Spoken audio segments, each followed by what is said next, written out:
Kakati video gyolegera ku screen yo yabadde ya mugagga amanyikidwa nga Haji Kasaga era nga ezo ndo ze zabadde eddakiika ezabadde zisembayo mu bulamu bwe yabadde agenzeko mu gym okubeera nga ate refreshinga omubiri gwe nga obitegeera abagagga batera okubeera nga ate bagendagendako mu gym naye ndowooza this time around yagenze embeera si nnungi nga alinamu kondowooza ka pressure era olwatuddemu kawo nga amaze okubeera nga ate asitula obuzito embeera nebeera nga ate emutabukako era ekyazzeeko okubeera nga ate agwa wansi awo wenyini awe yafiiridde ngera kubeera nga tembaterawo akatambi akomongera okubeera nga temulaba embeera yonna nga bwe yatambudde nga Haji Kasaga afiira mu gym gwatamanyi Haji Kasaga musajja mugagga nnyo abadde ayina ssente empya n'enkadde abadde ayina amayumba abadde ayina zi business abadde ayina ebizimbe era nga abadde musajja musuubuzi ngera kubeera nga tenyongera okuterawo details ezimukwatako mu maaso awo era nga bwe naba nkugyeyo njagala bazzaako eno mu kibiina ekya National Unity Platform ebintu nno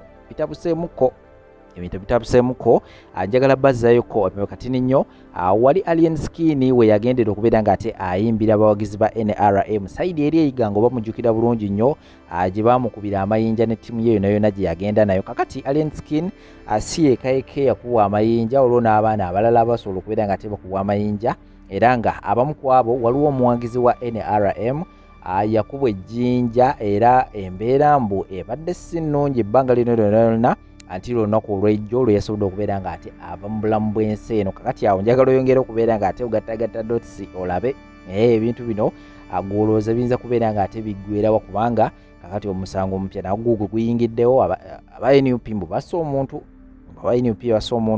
ate saidi zeeri e Masaka aba bodyguard ba Bobi Wine nabo bakyayongera okubeera nga ate bakwatibwa era nga neyasembyeyo okubeera nga ate akwatibwa amanyikidwa nga Eddie Mutwe era nga yeegasse kuba Cleo Kivumbi yeegasse kuba General Gaddafi n'abalala bangi nnyo era nga eno bagamba mbu balina omuntu gwe bakuba saidi zeeyo actually mbu yali journalist wa NBS bamukuba bubi nnyo bwe bali saidi zeeri e Masaka bamukuba mbu ne bamuggyako ssente emitwalo 2 ne bamuggyako n'essimu ye ya iPhone kamera gye yali ayina yali mpya tukutuku basobola okubeera nga tebagikuba ne bagimenyaamenya era mbu awo abasirikale abali bakuuma ow'ekitiibwa Mpuuga be basobola okubeera nga ate bayingira mu nsonga zino era ne babeera nga ate bataasa omuvubuka ono ebyo nno abibigenda maaso saidi ezeyo era ngenda kubeera nga ate nnyongera okubawa detailed ku biki ebigenda mu maaso genda basaba mu comment section kawendowooza golowooza ki ku bino byogenda okubeera nga ate olaba likinga ate sharingirako abalala nkomawo n'amawulire amalala mangi nyo temuvaawo ne batuwa amawulire nti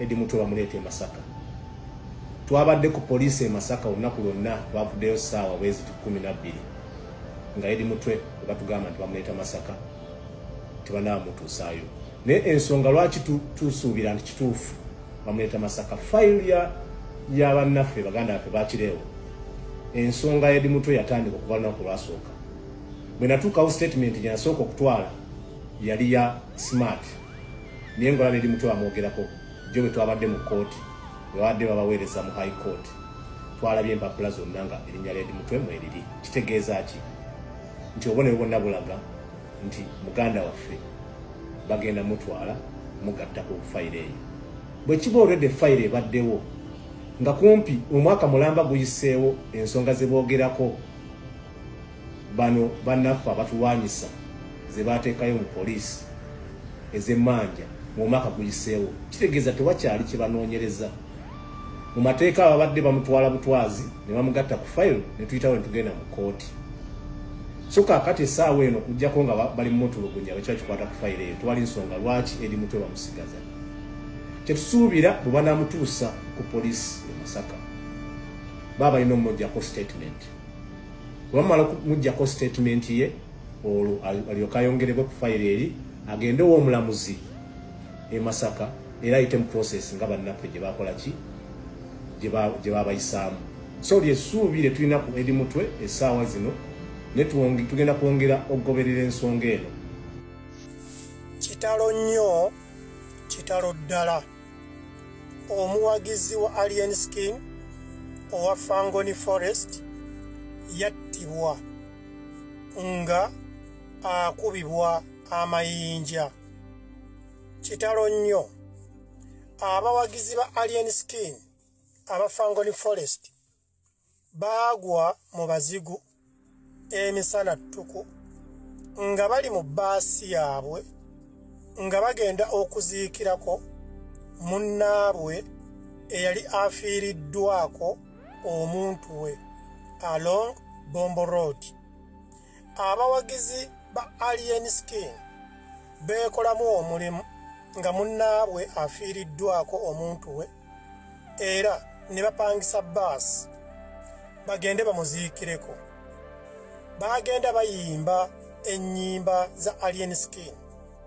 Bwe baatuuka mu katundu k'ebbombo, abavubuka abazigu ne bazinda baasi ne bagikuba amayinja era omuwagizi omu n'akuwa n'attibwa. Olwo nno abalala abali mu baasi baalaba nga nabo babazinzeeko bayinza obbattiramu ne bafuluma ne beerwanako. Awo nno amagye ne poliisi y'omu kitundu ne bivaayo ne bifungiza ne bataasa enjego era ne bakwatako abantu abasukka 10 era bali mabega wa mitayimbwa. Omuduumizi w'ekibinja kya NUP otuyinza okuyita Kunga Bombo ali ku muyiggo oba ali ku nsiko nga bamuyigga olw'okugamba nti ye yaduumira abazigu okuzinda baasi y'abakungubazi. Awo nno we tuli. Bannayuganda, Alien Skin tali mu Uganda. Alien Skin ali mu kujjanjabibwa mu ggwanga erya Kenya. Ate era mu baasi temwalimu muntu yenna atambula ne Alien Skin. Nga bakamanda Mudogo tebaalimu mu baasi, bakabadiya tebaalimu mu baasi, temwalimu muntu yenna ali ku ggaali eya Alien Skin wabula bano abawagizi abanyumirwa ennyimba za Alien Skin nga boolaba Firebase Army, nga boolaba abawagizi ba Mesa Semakula, nga boolaba abawagizi ba Bebe Kulu oba Chameleon. Omwana yattibwa ekyamazima kiruma kubanga singa mu baana bano abali mu baasi nga kwaliko omu abeera ne Alien Skin twaligambye bakola effujjo.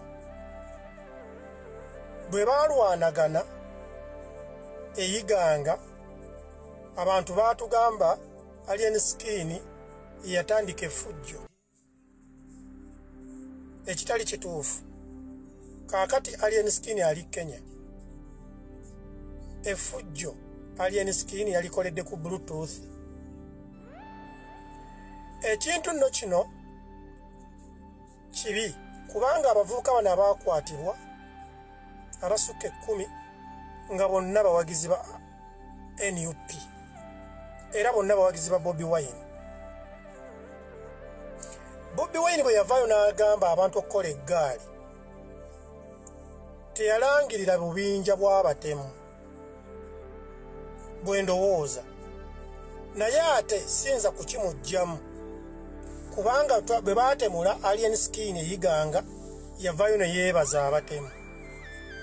Kaakati ife tulinze Mwami Kyagulanyi okuvaayo okwebaza abatemu abazinda abakungubazi bano era ne battamu omuntu.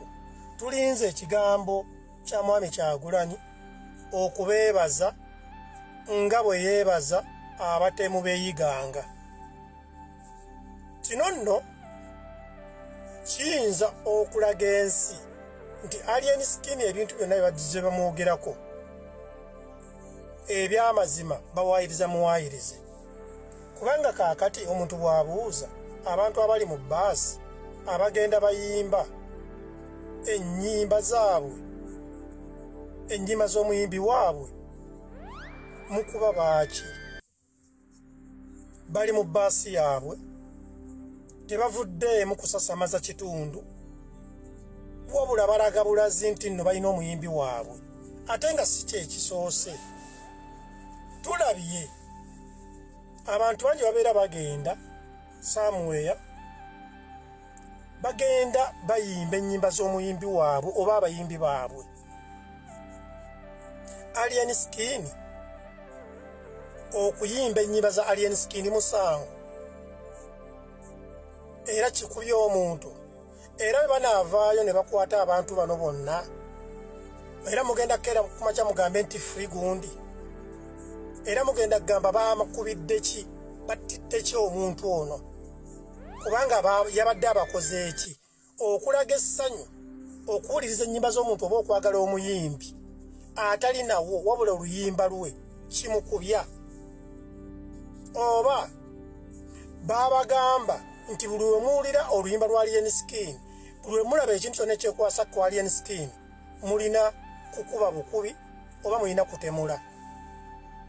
Era mmwe abawaga eggaali simanyi biki temulaba nti Bobi Wine gwe muleetera ebizibu ng'omusajja ayagala okukulembera eggwanga era abantu bavaayo ne batandika nti buno bubinja bw'abatemu gavumenti munaaginenya bw'eneetandika okukwata abavubuka bano bonna.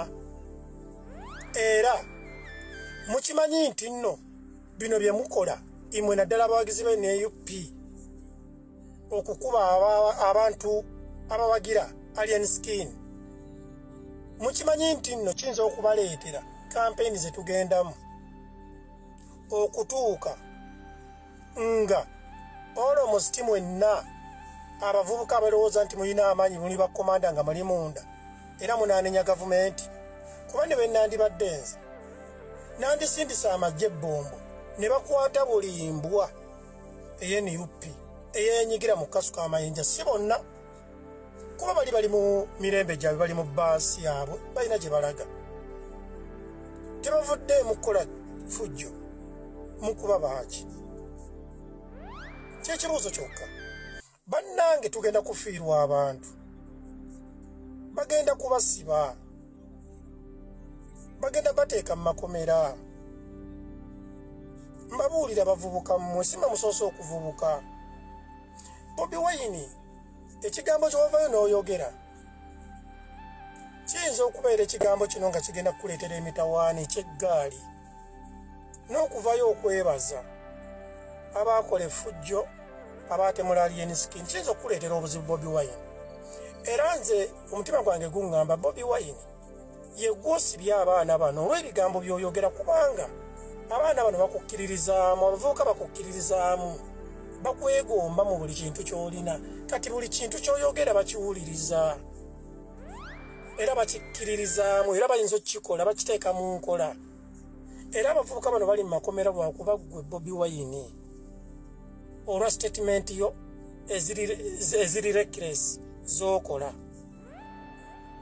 Bobi Wine ogenda kussa abaana.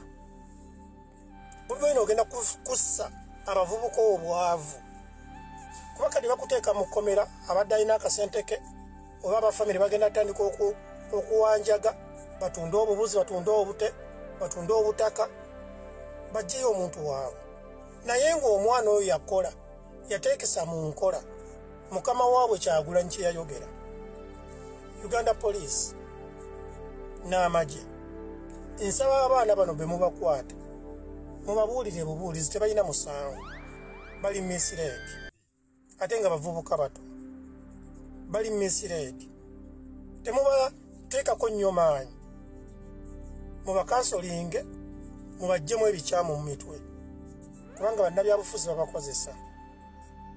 Bambi mbeegayiridde abaana bano bakosa naye Bobi Wine ogenda kukwasa abaana bano abavubuka bamaze bonna mu makomera because you're reckless ng'okola statements ezimu. Kitalo nnyo omugagga Haji Abbas Kasagga afiiridde mu gym mu kaseera ako nga omulaba katambi ako yabadde awumuddemu awo n'abanga yeesiimula ku ntuuyo ng'awulira ndowooza ebbugo mu bambi nga ly'amaanyi. Mu kaseera ako ne batandika okujja nga balaba talina kyakola n'agira mpola mpola yagenza agonda okutuuka we yagudde wansi naye nga vidiyo eno sisobodde gimala yetambuzibwa ku mikutu egy'enjawulo nange kwenjijje naye sisobodde kubeera nga ngimalayo olw'ensonga nti yantiisa nnyo kuba we yagudde bagezezaako kumusitula kumukola ki naye nga talina kyava. Highness Prince Kasim Nakiringe, the Mufti, the Chief Mufti, Super Supreme Mufti, the Super Supreme Mufti, Super Supreme Mufti, I beg your pardon, the Speaker of our Parliament, Katikiro,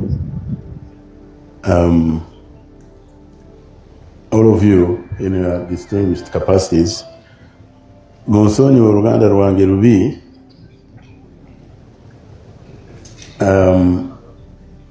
Norwecho no Honorable Sereko, how do you say son-in-law? Raje? Oh, does one say Mutabani son-in-law? wange. Ono mutabani wange, Norwecho musabye, muntu mukulu, ennaku zino mukulu nnyo, naye akkiriza okunzivunulira. So on behalf of my family, to the family of the late Haji Abbas Kasaga, his immediate family, his friends, or his colleagues and the wider community, I bring you my family's condolences and the condolences of all those that have lived and worked with him and me in the last 50 years.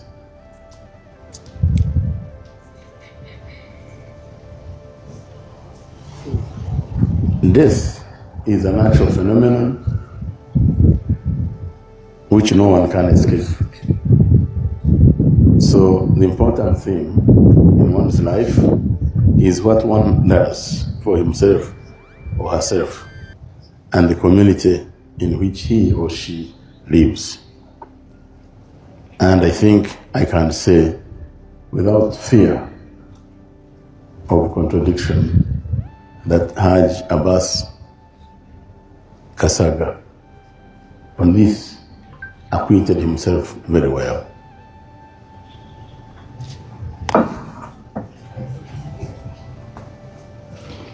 Omukulu aleese okubagiza kwe wamu n'ab'omaka ge eri abantu mwenna abali wano, eri ab'ennyumba ey'omugenzi Hajji Abbas Kasaga n'eri bannayuganda ffenna, era akyogera nga talina kwekubamu mpawa nti ddala ffenna tunyoleddwa.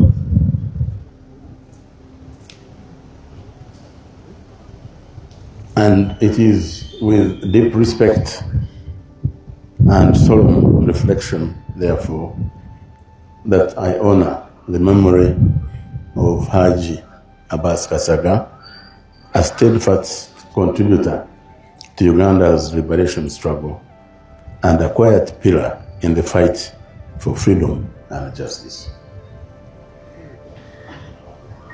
Era n'ekitiibwa eky'amaanyi omukulu atukakasizza nti Haji Kasaga omwoyo gwe Allah gulamuza ekisa y'omu ku abo abateeka ettaffaali mu kununula kw'eggwanga Uganda, ng'era y'omu ku abo empagiriwaga mu kuleeta wano eddembe n'enfuga ey'obwenkanya. In the 1970s, during the oppressive regime in our country, we, the members of the Front for National Salvation, or FRANASA, under the leadership of Yoweri Kaguta Museveni, engaged in a clandestine struggle to restore democracy and human dignity. Mu mwaka gwa 1970 oba mu myaka gy'ensanvu, mu kiseera olwabeerawo obukulembeze obukulu bwayogeddeko ng'akulembeddwamu General Kaguta Museveni baatondawo ekibiina ekyagenda wansi oba mu ngeri enneegusifu kye bayita FLONASA okugezaako okulwanirira okukomyawo obukulembeze obwa demokulaasiya n'okussa ekitiibwa mu ddembe ly'obuntu. Operating through decentralized cells, we relied heavily on the courage and support of ordinary Ugandans who risked everything to shelter us, provide intelligence, and join our ranks.